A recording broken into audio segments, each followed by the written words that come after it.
일본의 복음화를 위해서 또 함께 기도로 나아가는 그러한 우리들 모두가 되기를 바랍니다. 오늘 보내시는 하나님, 우리 가스펠 프로젝트의 우리 순서 가운데 보내시는 하나님 6번째가 됩니다. 사명이 일상이 되다라는 제목으로 사도행전 20장의 말씀을 가지고 특별히 사도 바울의 3차 선교 여행을 이렇게 생각하면서 여러분과 함께 말씀을 나누게 됩니다. 오늘도 이 말씀이 우리의 영혼을 깨우고 또 하나님 앞에 소원하며 또 새롭게 또 나아가는 그러한 귀한 능력의 말씀이 되기를 원합니다. 주여 말씀하여 주옵소서. 우리 그 마음을 가지고 하나님 말씀 높이 들어보시길 바랍니다. 저는 여러분의 손에 늘 말씀이 있게 되기를 바랍니다. 같이 고백합니다. 시작. 주의 말씀은 내 인생의 빛입니다. 주의 말씀은 내 삶을 변화시킵니다. 주께서 말씀하신 대로 나는 하나님의 사랑받는 자녀입니다. 나는 축복의 통로입니다. 오늘도 주의 말씀에 마음의 문을 엽니다. 말씀하여 주옵소서. 듣고 깨닫고 말씀대로 살겠습니다. 아멘. 아멘. 자, 그 고백을 가지고 우리 사도행전 20장 17절에서 24절까지의 말씀입니다. 신약성경 223페이지가 되겠습니다. 사도행전 20장 우리 17절부터 24절까지의 말씀을 함께 읽음으로써 우리 하나님 말씀 받도록 합니다. 같이 읽습니다. 시작.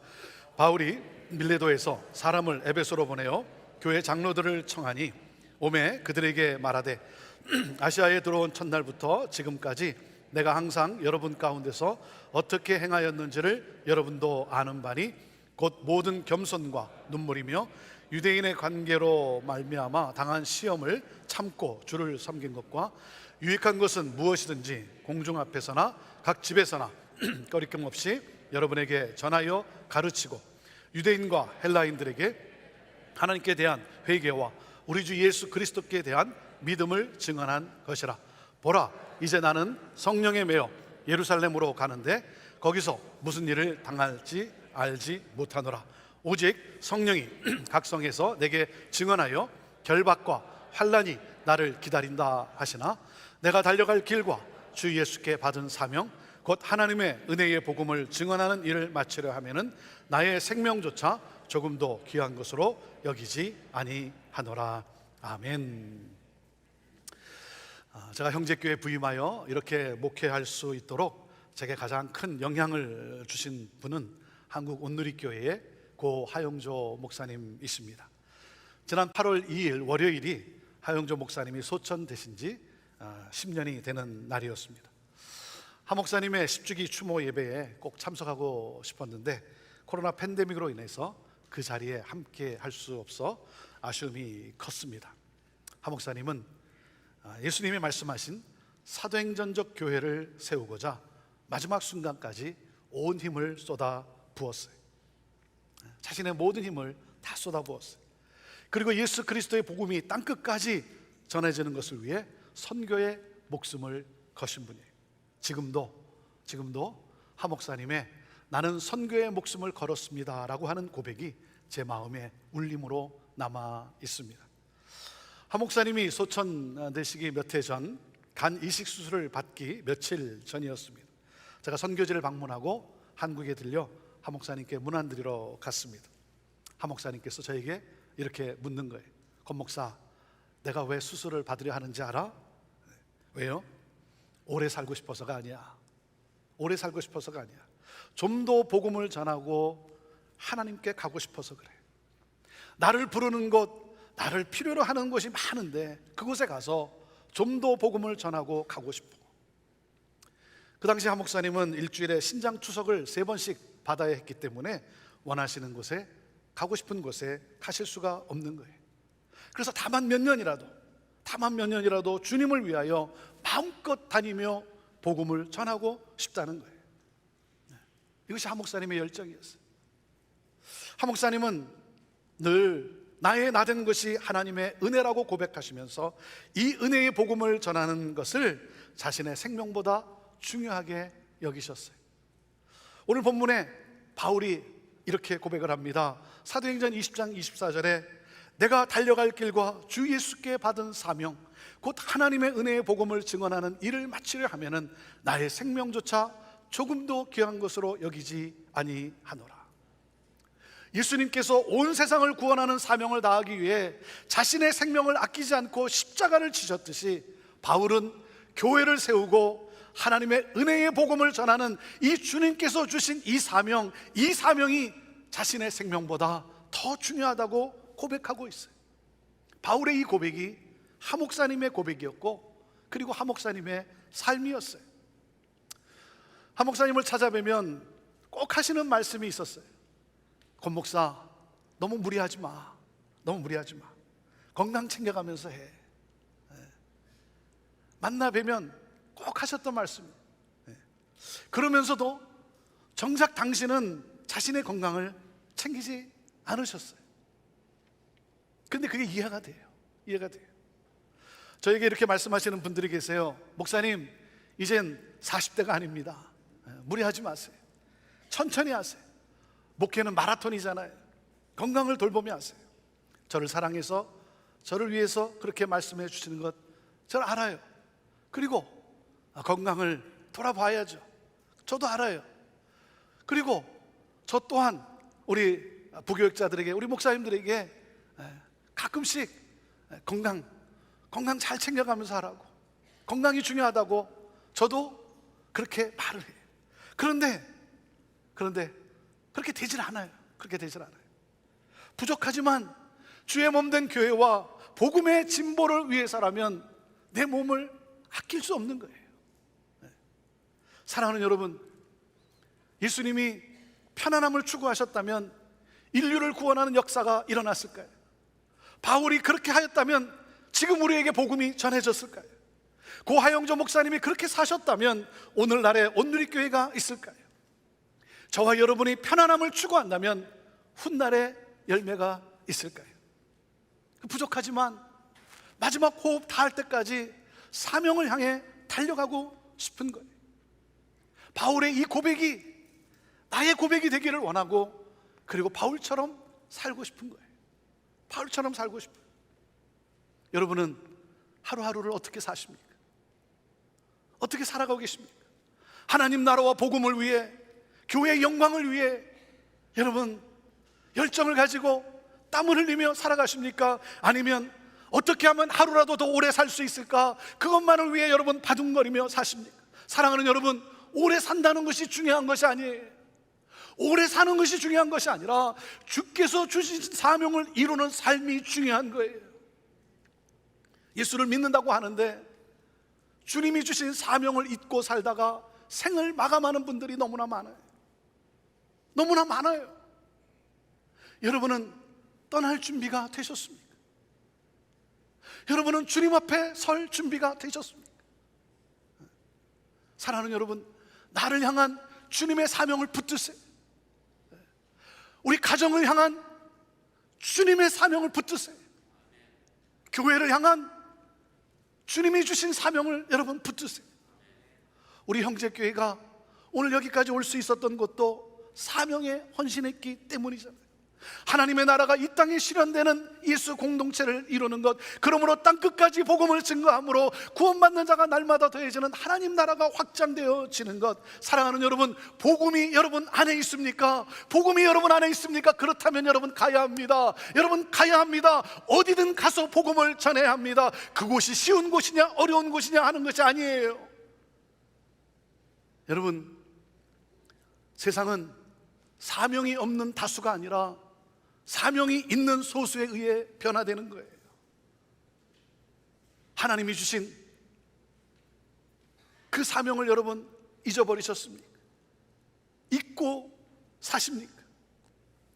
내가 왜 이곳에 사는지, 내가 무엇을 위해서 사는지에 대한 물음표가 느낌표가 될 수 있기를, 느낌표로 바뀌게 되기를 바랍니다. 오늘 이 말씀을 통해 하나님이 저와 여러분에게 주신 이 사명이 다시 회복되기를 바라요.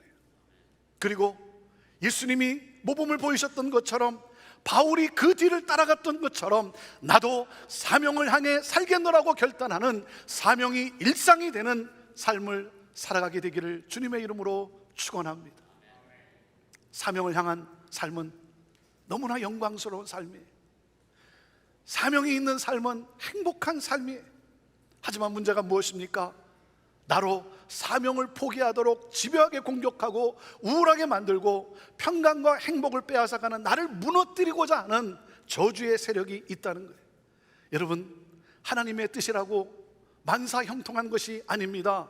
하나님이 원하시는 일에 순종하면 고난이 없다는 것은 거짓말이에요. 하나님의 일을 하다 보면 어려움에 직면할 때가 종종 있어요. 반대하는 사람은 항상 있어요. 여러분, 직장에서 나를 싫어하는 사람이 한 사람만 있어도 얼마나 힘듭니까? 견디기 힘들게 하고 지치게 합니다. 그런가 하면 상황이 어려워서 실망하거나 낙심하기도 합니다. 바울의 삶에는 늘 박해와 위험이 도사리고 있었어요. 그럼에도 불구하고 그는 사명을 포기하지 않았어요. 멈추지 않았어요. 그 모습을 19절에서 이렇게 설명해 주고 있습니다. 19절 같이 읽어볼까요? 시작. 곧 모든 겸손과 눈물이며 유대인의 관계로 말미암아 당한 시험을 참고 주를 섬긴 것고. 바울은 겸손과 눈물로 교회를 섬겼다고 고백을 합니다. 성도를 위해, 복음을 위해 자기 권리와 영광을 포기했어요. 그리고 비방하는 자들로부터 당하는 이 시험과 고통과 조롱을 참았다는 거예요. 저도 훗날 이렇게 간증할 수 있으면 좋겠어요. 바울과 같이 이렇게 간증할 수 있으면 좋겠어요. 사랑하는 여러분, 바울이 낙심하지 않고 포기하지 않고 사명을 향해 갈 수 있었던 힘은 어디서 나온 것일까요? 오늘 그 내용을 여러분과 함께 나눕니다. 첫째, 바울은 성령의 인도하심을 확신했기 때문이에요. 같이 읽어볼까요? 첫째, 시작. 바울은 성령의 인도하심을 확신했기 때문입니다. 자, 20장 22절에서 23절을 다시 읽어봅시다. 시작. 보라, 이제 나는 성령에 매여 예루살렘으로 가는데 거기서 무슨 일을 당할는지 알지 못하노라. 오직 성령이 각 성에서 내게 증언하여 결박과 환난이 나를 기다린다 하시나. 사도 바울이 이렇게 고백을 합니다. 나는 성령에 매여 예루살렘으로 간다는 거예요. 여러분, 성령에 매였다는 말은 내가 나의 삶의 방향이 아니라는 거예요. 바울은 자신의 뜻대로 움직이는 사람이 아니었어요. 철저하게 기도하며 하나님의 뜻을 발견하고 성령의 인도하심을 따라 움직이는 사람이었어요. 성령의 음성이 들려왔어요. 기도하는 가운데 성령의 음성이 들려왔어요. 예루살렘으로 가라는 거예요. 예루살렘으로 가라는 거예요. 성령께서 예루살렘으로 가라고 하세요. 그런데 여러분, 또 다른 음성이, 두 번째 음성이 들려와요. 뭐예요? 그 길은 꽃길이 아니라는 거예요. 예루살렘에서 고난을 받게 될 것을 예고하셨어요. 이 명령을 거부하고 예루살렘으로 올라가지 않으면 고난을 피할 수 있어요. 하지만 바울은 순종합니다. 왜요? 성령의 부르심이 분명하기 때문에. 주님이 나를 그곳으로 보내심을 확신했기 때문이에요. 사랑하는 여러분, 여러분은 나의 음성을 듣습니까? 성령의 음성을 듣습니까? 여러분은 결정하는 데 있어서 나의 음성을 따라, 나의 생각을 따라 여러분은 결정하십니까? 성령의 음성을 따라, 하나님의 인도하심을 따라, 하나님의 뜻을 따라 여러분 결정하십니까? 사랑하는 여러분, 성령의 음성을 들어야 돼요. 성령의 음성을 들어야 돼요. 성령의 음성을 듣는 여러분 기도에 씨름이 있어야 되는 거예요. 왜 많은 신앙인들이 흔들립니까? 왜 많은 신앙인들이 무기력하게 삽니까? 그것은 바로 보내심을 받았다는 확신이 없기 때문이에요. 사랑하는 여러분, 왜 나를 이곳에 살게 하셨을까요? 왜 하나님이 나를 이곳에 살게 하셨을까요? 하나님이 나를 이곳에 보내신 거예요. 저와 여러분은 이곳에 보냄을 받은 I'm a missionary 선교사예요. 성령께서 나를 보내셨어요. 여러분, 아멘입니까? 아멘입니까?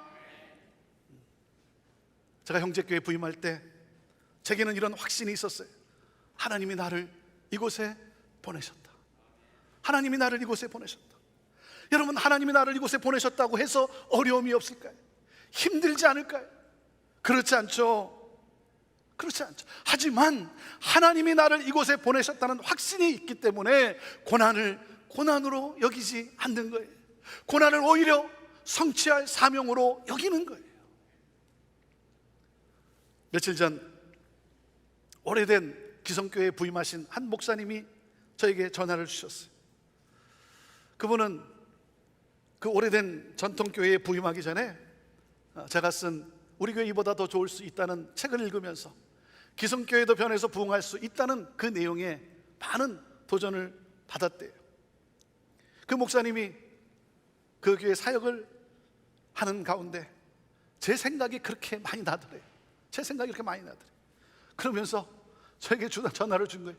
그러면서 뭐라 그러냐면, 목사님 얼마나 힘드셨어요? 목사님 얼마나 힘드세요? 기성교회가 변해서 부흥한다는 게 그 쉬운 일이 아니죠. 힘들죠. 제 생각이 많이 나더래요. 목사님 얼마나 힘드셨어요? 사랑하는 여러분, 하나님이 나를 보내셨다고 해서 고난이 면제되는 것은 아니에요. 어려움도 있어요. 여러분, 눈물을 흘릴 때도 있어요. 고통의 그 시간들이 또 있어요. 하지만 여러분, 갑니다. 알면서도 갑니다. 왜요? 하나님이 나를 그곳에 보내셨기 때문에. 그리고 뭐예요? 하나님이 나를 그곳에 보내셨기 때문에 고난이 또 있지만, 그러나 고난과 비교할 수 없는 하나님의 영광이 나를 기다리고 있다고 믿기 때문에 가는 거예요. 성령의 보내심과 인도하심을 확신할 때 우리는 사명을 포기하지 않습니다. 그리고 우리가 사명을 포기하지 않고 사명을 향해 나갈 수 있는 힘은 어디에 있습니까? 둘째, 하나님께서 바울에게 함께 동역할 사람들을 붙여 그를 격려해 주셨기 때문이에요. 자, 둘째 읽습니다. 시작. 하나님께서 바울에게 함께 동역할 사람들을 붙여 그를 격려해 주셨기 때문이에요. 사도행전 18장 1절과 2절 말씀입니다. 같이 읽습니다. 시작. 그 후에 바울이 아덴을 떠나 고린도에 이르러 아굴라라 하는 본도에서 난 유대인 한 사람을 만나니, 글라우디오가 모든 유대인을 명하여 로마에서 떠나라 한 거로 그가 그 안에 브리스길라와 함께 이달리아로부터 새로 온지라 바울이 그들에게 감회했습니다. 지난주에 여러분 말씀에서 나눴듯이 바울은 아덴에서의 전도의 열매를 그렇게 맺지를 못했어요. 그렇게 수고했지만 전도의 열매가 없었어요. 열매를 맺지 못한 채 그곳을 떠나 그가 고린도에 도착을 합니다. 그의 심신이 지쳐 있어요. 그런 바울이 이 고린도에서 아굴라와 브리스길라라고 하는 동역자를 만나게 됩니다. 이 부부는 어떻게 여기 고린도에 와 살고 있습니까? 성령이 뭐라고 증언하고 있어요. 이 부부는 로마의 글라우디오 황제의 유대인 추방령에 의해 쫓겨나서, 로마를 쫓겨나서 고린도로 이주한 부부예요. 여러분, 이들과의 만남이 우연이 아니라 하나님의 섭리였음을 암시해주고 있는 거예요. 하나님은 바울을 고린도에 홀로 두지 않으시고 아굴라와 브리스길라 부부를 이미 예비해 놓으시고 만나게 하신 거예요.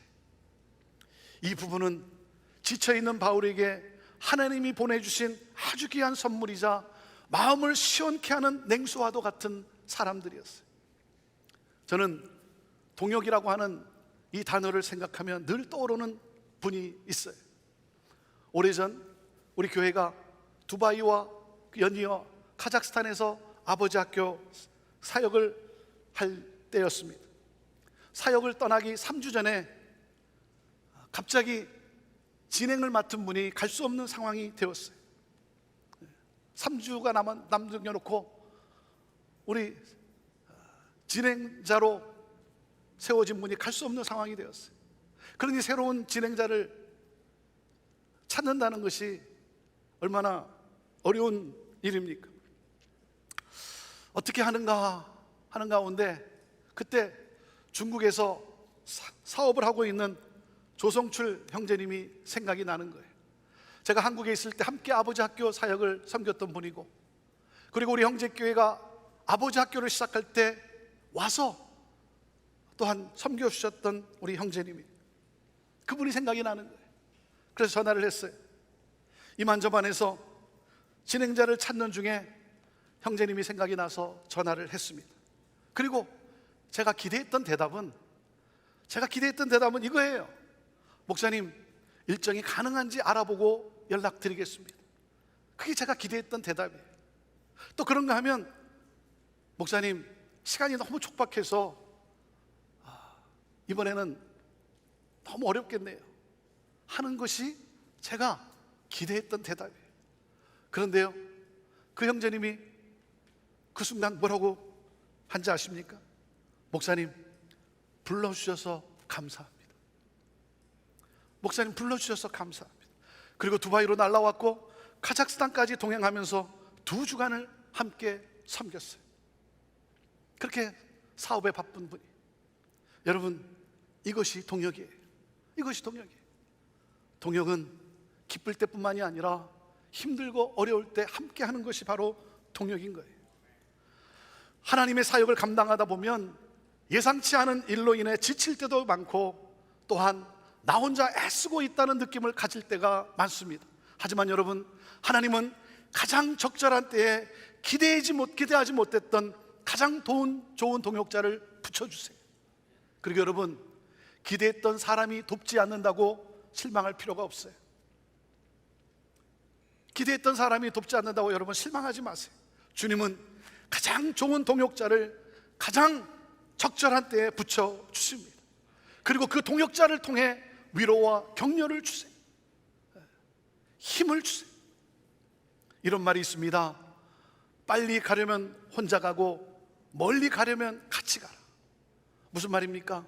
행복한 동행이 중요하다는 거죠.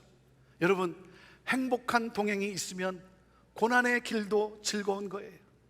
행복한 동행이 있으면요, 여러분, 고난도 낭만이 됩니다.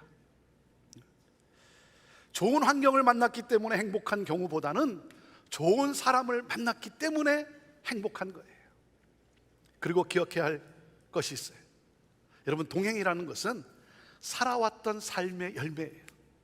살아왔던 나의 삶의 작품이에요. 여러분, 아무하고 동행하는 것이 아닙니다. 내가 살아온 세월의 열매예요. 내가 살아온 결과와 동행하는 거예요. 내 주변에 사기꾼들이 있다면 내가 그런 인생을 살아온 거예요. 내 주변에 나를 격려해주는 사람이 있다면 내 인생이 그런 삶을 산 거예요. 그래서 동행은 삶의 열매고 삶의 작품인 거예요. 사랑하는 여러분, 여러분은 누구와 동행하십니까? 인생의 여정에 상처를 주고받으면서 걸어가고 있습니까? 갈등하면서 아파하면서 인생의 길을 걸어가고 있습니까? 부부간에, 부모와 자식간에, 성도와 성도 간에, 목사와 성도 간에 갈등하면서 아파하면서 인생의 여정을 여러분 걸어가고 있습니까? 그렇다면 그것은 뭐가 잘못돼도 한참 잘못된 거예요. 여러분, 관계는 행복한 동행을 위해서 주어진 거예요.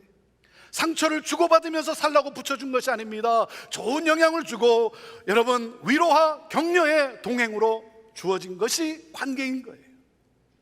하루가 3년으로 느껴지는 것이 아니라 3년이 하루같이 느껴지는 동행을 위해서 모일 때마다 보고 싶은 사람, 모임의 윤활유 역할을 하는 사람, 교회 부흥에 없어서는 안 될 사람, 만나면 행복한 사람.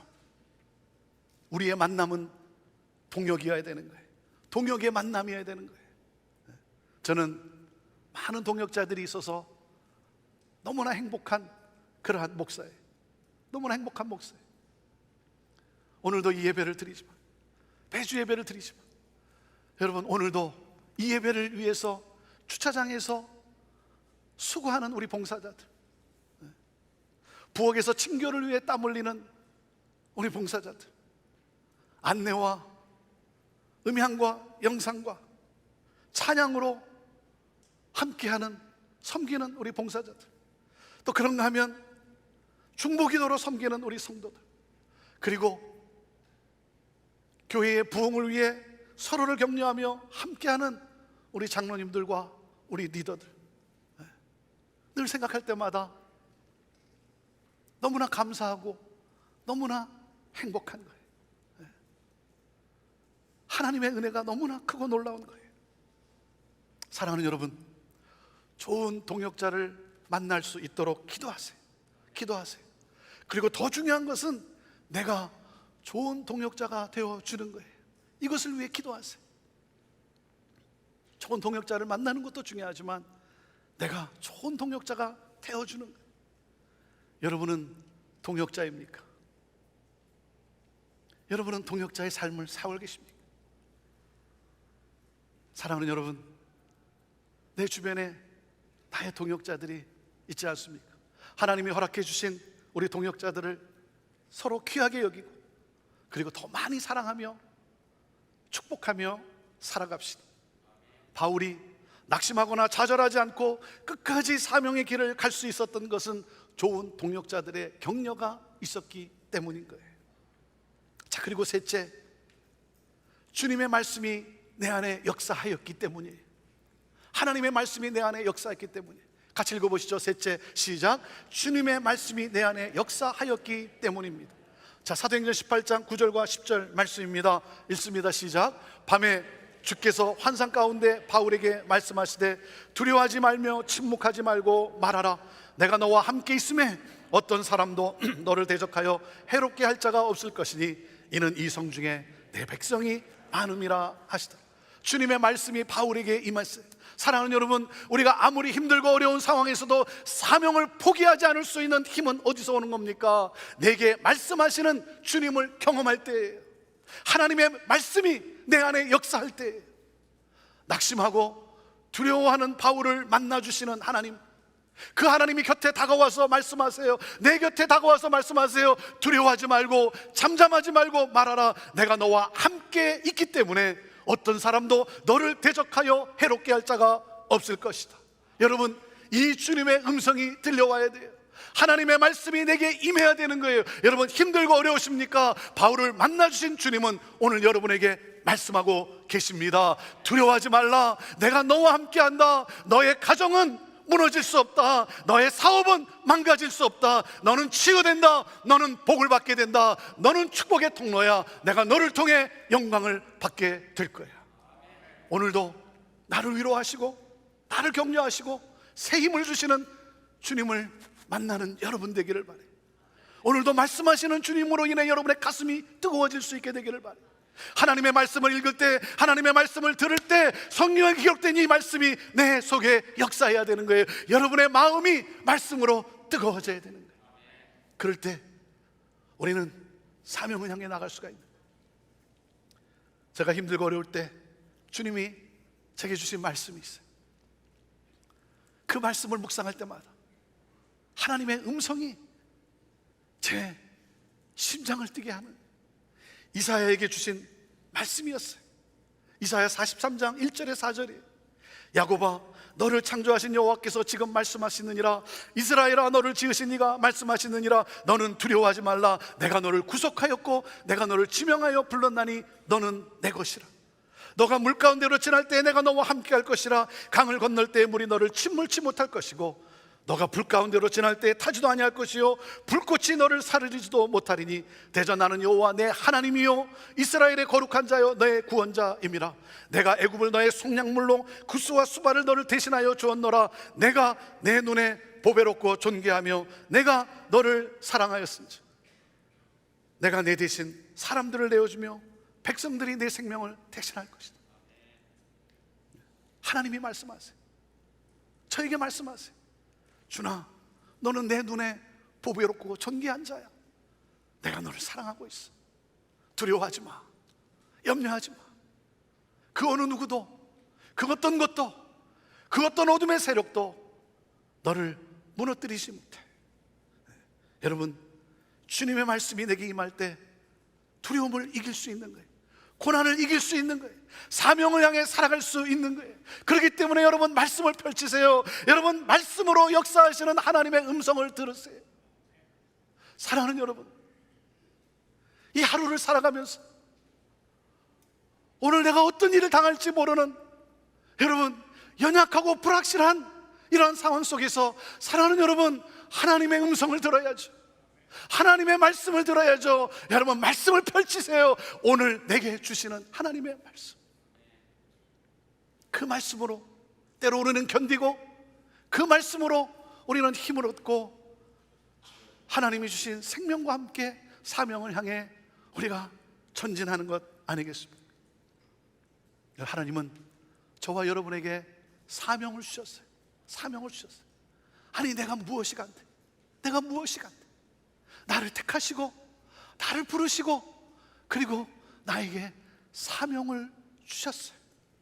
여러분, 그리고 생명을 주시며 사명을 주신 거예요.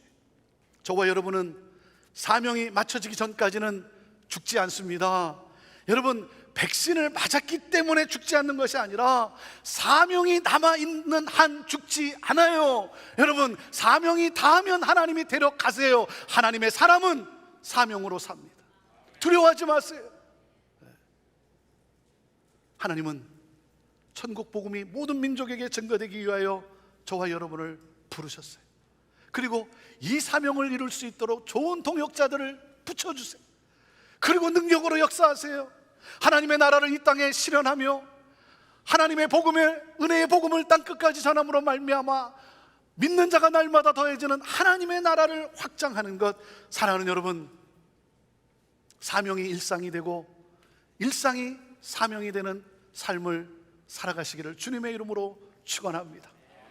우리 마지막으로 사도 바울의 이 고백을 우리 함께 읽으면서 이 고백이 하나님 앞에 드리는 저와 여러분의 고백이 되기를 원해요.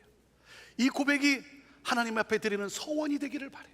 하나님, 나 이렇게 살겠어요. 하나님, 나 이렇게 살겠어요. 주님, 나를 붙들어 주세요. 나를 받아주세요. 나를 사용해 주세요. 그 마음을 가지고 우리 함께 같이 읽겠습니다. 같이 읽습니다. 시작. 내가 달려갈 길과 주 예수께 받은 사명 곧 하나님의 은혜의 복음을 증언하는 일을 마치려 하면은 나의 생명조차 조금도 귀한 것으로 여기지 아니하노라. 하나님, 이것이 나의 고백입니다. 하나님, 이것이 바로 우리의 소원입니다. 하나님, 이렇게 살기를 원합니다. 이렇게 살겠습니다. 하나님이 주신 사명, 나에게 주신 이 놀라운 사명, 이 놀라운 이 은혜의 복음, 이 은혜의 복음이 증거되는 일, 나를 통해 복음이 전해지는 이 일, 하나님, 이 사명을 위해 살겠습니다. 주여, 나를 받아주시고 나를 그렇게 사용하여 주옵소서. 하나님, 오늘도 나를 택하셔서 나를 보내신 이 삶의 현장 속에서 아이엠으로 살아가며 하나님이 나를 보내셨다라고 하는 하나님 그 확신과 함께 오늘도 하나님이 베풀어 주실 그 놀라운 영광을 바라보며 살아가는 우리 사랑하는 성도들 되게 하여 주옵소서. 하나님, 어떤 눈물이 있습니까? 어떤 고통이 있습니까? 하나님, 때를 따라 돕는 은혜를 베푸시는 하나님, 필요한 동역자도 보내주시고 지치고 힘들 때 말씀을 펼칠 때 그 말씀으로 내게 음성을 들려주시고 그래서 포기하지 않고 일어나 찬양하며 나아가는 하나님, 그러한 우리의 삶이 되게 하여 주옵소서. 감사합니다. 찬양합니다. 하나님, 영광 받으옵소서. 예수님의 이름으로 축복하며 기도하옵나이다. 아멘. 함께 찬양하시겠습니다.